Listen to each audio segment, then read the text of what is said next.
ಲೆಕ್ಕ ಕೊಡ್ರಿ ಅಂತ ಹೇಳತ್ತೀರಿ.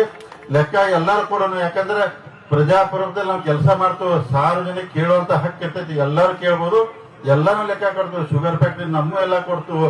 ಉಳಿದದ್ದು ಎಲ್ಲಾ ಕೊಡ್ತೀವಿ. ಅದಕ್ಕೆ ನೀವು ದಯಮಾಡಿ ಲೆಕ್ಕ ಕೊಡ್ರಿ, ನಾವು ಲೆಕ್ಕ ಕೊಡ್ತೀವಿ. ಹುಕ್ಕೇರಿ ತಾಲೂಕಿನ ಜನ ಏನ್ ನಿರ್ಧಾರ ಮಾಡ್ತಾರೆ ಅವ್ರಿಗೆ ಬಿಟ್ಬಿಟ್ಟು ಸುಮ್ಮ ಅದನ್ನ ಬಿಟ್ಟು ಸುಳ್ಳ ಟೀಕಾ ಮಾಡಿ ಹಂಗಿದ. ಈಗ ಹಂಗಾರೆ ಈ ಲೆಕ್ಕ ನಮ್ ಜೊತೆ 10 ವರ್ಷದಿಂದ ಕೇಳ್ಬೇಕಾಯ್ತು. ಅವಾಗ ಯಾಕೆ ಕೇಳ್ದಿಲ್ರಿ? 10 ವರ್ಷ ನಮ್ ಜೊತೆ ಇದ್ರೆ ಅವಾಗ ಲೆಕ್ಕ ಕೊಡಂತ ಯಾರು ಕೇಳಿದಿಲ್ಲ. ಈಗೆಲ್ಲ ಸಂಬಂಧ ಕೆಟ್ಟಕೂಲೆ ಲೆಕ್ಕ ಕೇಳ್ತಾರೆ. ಅದಕ್ಕೆ ದಯಮಾಡಿ ಲೆಕ್ಕ ಎಲ್ಲ ಇಂದೆಲ್ಲ ಬೇಡ್ರಿ. ಬೇಕಾದ್ರೆ ಲೆಕ್ಕ ಕೊಡೋಣ ಅಂದ್ರೆ ನಾಳೆ ನಾಡ್ದು ನೀವು ಎಲ್ಲಿ ಹೇಳ್ತೀರಿ ಅಲ್ಲೇ ಬರ್ತು ಲೆಕ್ಕ ಕೊಡ್ತು. ಇಲ್ಲಂದ್ರೆ ನೀವು ಎಲ್ಲಿ ಕರಿತೀರಿ ಹೇಳ್ರಿ ಅಲ್ಲೇ ಬರ್ತು.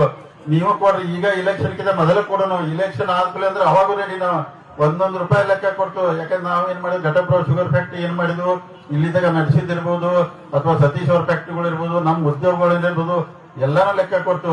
ಅದಕ್ಕೆ ತಾವು ದಯಮಾಡಿ ಇದನ್ನ ನಮ್ಮ ವಿರೋಧಿಗಳು ವಿನಂತಿ ಮಾಡ್ಕೊತೀನಿ. ಅದನ್ನ ಬಿಟ್ಟು ನೀವು ದಯಮಾಡಿ ವಿದ್ಯುತ್ ಸಹಕಾರಿ ಸಂಘದಿಂದ ಇನ್ನೂ ಈ ಭಾಗದ ರೈತರಿಗೆ ಒಳ್ಳೆ ಕೆಲಸ ಮಾಡ್ತೈತೆ ಅದನ್ನ ನೀವು ಮಾಡಿ ಮತವನ್ನ ಕೇಳ್ರಿ.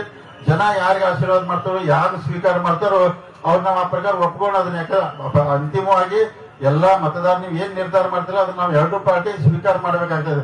ಅದಕ್ಕೆ ದಯಮಾಡಿ ಅಂದ್ರೆ ಈ ವೇದಿಕೆ ಮುಖಾಂತರ ತಮ್ಮಲ್ಲಿ ವಿನಂತಿ ಮಾಡ್ಕೋತನೋ, ತಾವೆಲ್ಲರೂ ಈ ಚುನಾವಣೆಯಲ್ಲಿ ದಿವಂಗತ ಅಪ್ಪರ್ಗೌಡ ಪ್ಯಾನೆಲ್ಗೆ ಆರಿಸಿಕೊಟ್ಟಿದ್ದಾರೆ. ನಿಮ್ಮೆಲ್ಲ ಹುಕ್ಕೇರಿ ತಾಲೂಕು ಇನ್ನೂ ಒಳ್ಳೇದಾಗ್ತೈತಿ, ರೈತರು ಒಳ್ಳೇದಾಗ್ತೈತಿ. ಅವರೆಲ್ಲ